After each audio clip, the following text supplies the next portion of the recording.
O, and dahil na nangyari sa'yo ngayon, ha? May lakad ka ba ngayon? May lakad ka ba ngayon? Saan ang punta mo?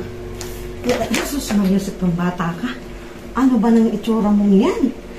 Jesus, saan naman ang punta mo? Ha? Anak lang.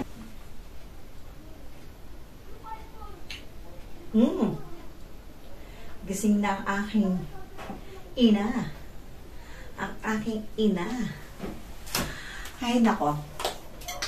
Inubos ko lang yung kape ko.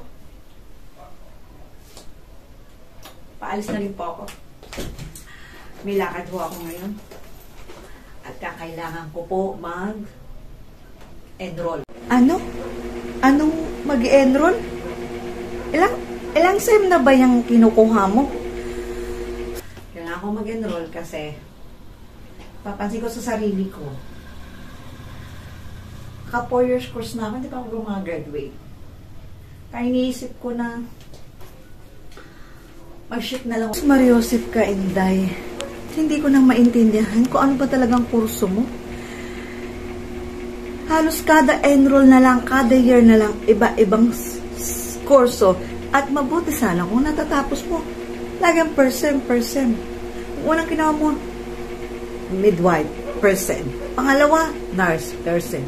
Pangatlo, HRM, percent. Pang-apat, gusto mo maging newscaster, percent. Ngayon, uli ng panibagong course. O nga yung mga course na hindi ko naman yung gusto Ewan ko ba bakit gusto ako ng mga course ko yan? Kaya nag-isip na ako ng magandang course. Alam ba anong course ko? Home Ikananay. O, diba? The best course yan. At higit sa lahat. Ngayon, pang-5. Gusto mo na, Anong kurso? Home Ikananay? May Home Ikananay bang kurso ngayon? Hindi ko lang yata naraman yun, Ano ba naman yung Inday? Alam mo ba, mula ako, marami ng kurso niya na buong mundo na. Wala kayong gagastusin. Wala kayong tuition. Wala kayong pamasahe. Walang baon. Walang mga project. Kasi napakasimpleng course po yan. At saka isa pa. At least nandito lang ako sa bahay. Kaya nga home Ika-nanay. O kayong nanay. Kayo ang nanay. At ako ang nandito sa bahay. At least, pinag-aaralan ko lahat ng mga gawain bahay dito. O, ganyan kasipag si Inday, hindi lang pang-sport, pang-family pa. O, diba? Kaya nga nang dumating ako, hindi ko na maintindihan ang nangyayari sa buhay mo. Mag-enroll ka ng humikananay. O baka naman gusto mo nang mag-asawa. Yun ang kurso na tinatawag ng humikananay. Mabuti pa nga, mag-asawa ka na. Parang ayaw sa'yo ng mga kurso mo. Para ikaw lang nagpipilit.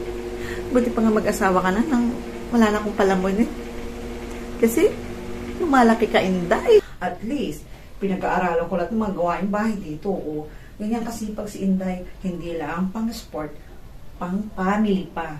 O, diba? Kaya nga, kasi, lumalaki ka, Inday. Hindi ka naman nagmamature. Nagiging bata ka lalo. Kaya nga sinasabi ko sa inyo, ganito gawin.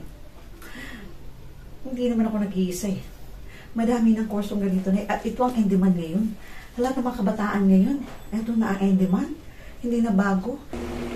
Ang tanong, magkagusto kaya sa'yo? Jesus Marios. Tsaka, ako, mag-aasawa? Malabo yan. Hindi ako mag-aasawa. Kasi bakit? Galit ang mga lalaki ngayon sa magaganda. Alam niyo naman ako, hindi sa pagyayabang, ihamak naman na pwede akong i-display sa Reneta. Kaso lang, siguro naman, makakagraduate ka na sa kurso mo na yan. Humikananay. Bilib din talaga ako sa'yo, bata ka. Sa dami-dami ng sayang yung pagpapaaral ko sa'yo, puro ka percent. Ano bang inaayawan mo sa mga kurso mo?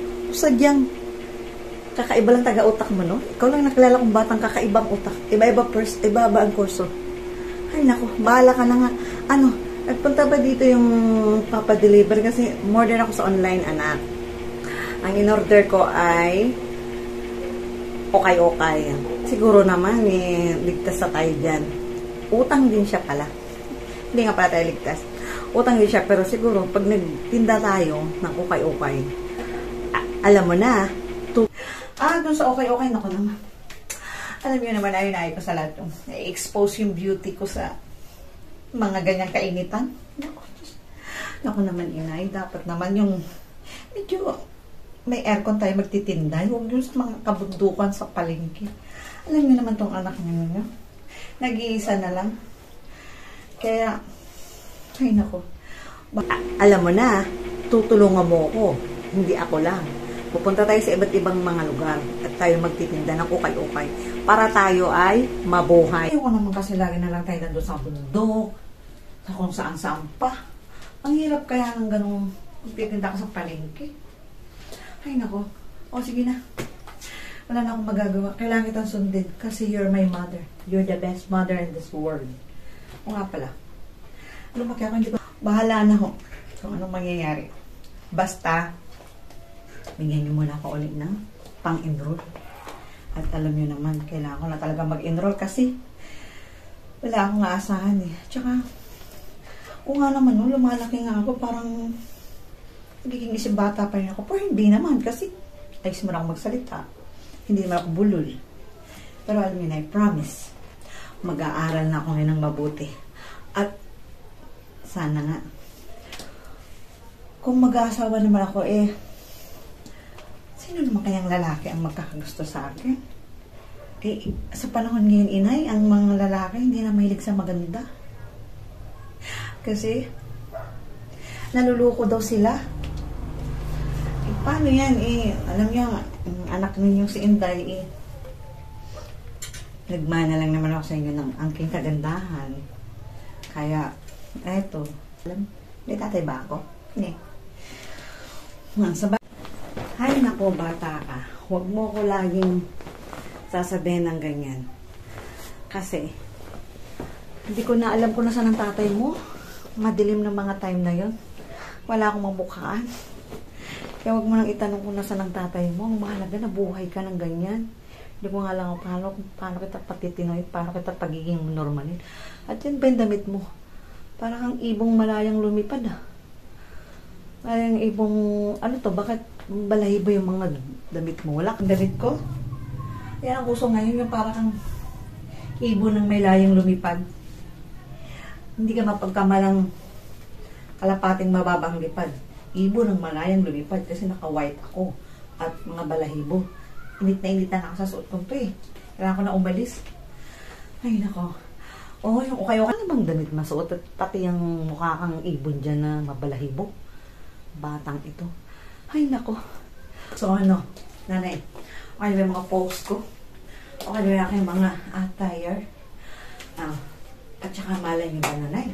Alam mo, pag ako naging homie ka, nanay, madiscover pa akong modelo. Kasi, ang alam ko, may pinag-aaralan niya mga ganyan. Pag-modeling. Hindi ko lang sure, pero, ikotin ko buong Pilipinas kung may kursong homie ka, nanay. Di ba? Saka nga pala, paalala ko naman, huwag yun naman akong tipirin. Katulad kagabi, tinipid niyo ako. Sipin mo, wala akong nabiling tubig, wala akong dapat man lang binigyan ako pabiling tubig. Buti na lang mabit yung waiter. Bigyan ako ng tubig sa kanya. Binigyan ako. Pag binigyan niyo ako ng pamasahe, bigyan niyo ako pabiling tubig tsaka Skyflex. Gutom na ako. Ramdam ko naman kahirapan natin. Pero sana naman, huwag niya pamabayan yung beauty Inday. O sige na. Nagbubulhan na naman tayo mag-ina. Tayo naman bandalaw, nagbubulhan pa tayo. O sige na. At baka mamaya, kung sino-sino na naman dumarating mga maniningil dito, ha? At yung ukay-ukay, inutang naman yan. Wala nang tatamatayang utang na yan. Ay, nako. O sige na. Malilate na ako. Simple nga lang yung suot ko ngayon Tsaka parang, bakit ganito suot ko? Para hindi tayo halatang mahirap. At hindi tayo halatang nangungutang. Kaya naman. Kaya nga yun. O sige, pagbutihin mo yung sinasabi mo, tsaka nawiwirduan ako dyan sa suot mo ngayon. Parang hindi ko akalain na ganyan bang nag-enroll na sus Mariosep. Nung mga panahon namin, Napaka magkaklara namin. Ang haba ng mga suot namin. Ngayon, Diyos ko, ang hilig mong magsuot ng ikling-ikli. Buti sana pagkaputi ng iyong kasingitan. Eh, yun na nga eh. May timang singit. Naku. Ang dami nang maiitim sa mundo. Ang dami ng mga cosmetic, mga pampaputi. Ako lahat na ginawa ko. Kalamansi, toyo, suka, bawang. May paminta ba? Ay, wala na. Bawang. At kung ano-anong mga cream. Bekebelo. Yung bago ngayon. Sino ngayon? Si Rosmar. At kung sino-sino pa. Pumuti naman yung face ko. Hindi ko alam kung bakit hindi mo pumuputi yung singit ko. Kailangan na dito talaga na patoklat. Wala tayong plastic surgery. Ang mahalaga, hindi natin kailangan magpaganda. Total, pupunta na rin naman ako. Nga eh.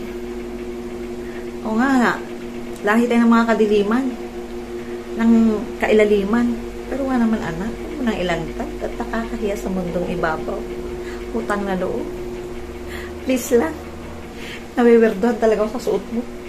Kagabi, kaya ang suot mo parang ano na eh. Ano naman ngayon nakawi kagabi. Tulog na ako eh. Hindi ko na namala yung pagbukas mo. Susong ka namang diris ko ha? At baka kung saan ka naman mapadpad. Pag-aral ka ng mabuti, utang na loob. Hari nawa may kursong ganyan. O, sige na. Ano pa? Pumuti naman yung face ko. Hindi ko alam kung bakit hindi mo pumuputi yung singit ko. Kailangan na dito talaga na patoklat. Wala tayong plastic surgery. Ang mahalaga, hindi natin kailangan magpaganda. Total, pupunta na rin naman ako sa senior. Hindi pa nga eh, kahit senior na ako. Ngayon ito pa si Inday. Mauunahan ko pa yata kayo, inay. O sige na, inay. Nahihilo na ako sa kapapaliwanag ko. Pwede ba hindi ba tayo mag-usap ng mga short messages lang? Ay, nako. O sige na, malilate na ako. Simple nga lang yung suot ko ngayon eh. Tsaka parang, bakit ganito suot ko? Para hindi tayo halatang mahirap. At hindi tayo halatang nangungutang. Kaya naman. Kaya nga yun.